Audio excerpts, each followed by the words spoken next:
А каким был для вас, для меня, для всего Татарстана 2020 год, что навсегда уходит в историю?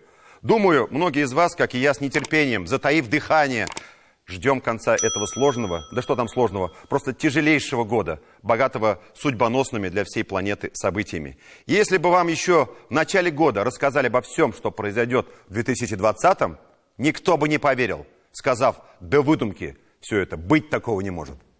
Но сегодня, в этот новогодний выпуск, мне бы очень хотелось посмотреть на этот год. Он изменил нашу жизнь и наше отношение к ней.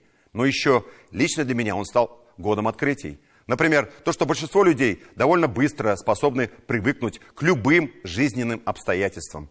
Ты можешь преодолеть многое, если рядом есть близкие и друзья, которым не наплевать. 2020 год вынудил нас переформатировать наше сознание и взгляд на окружающий мир. Все выпуски программы «7 дней» смотрите на YouTube-канале ТНВ.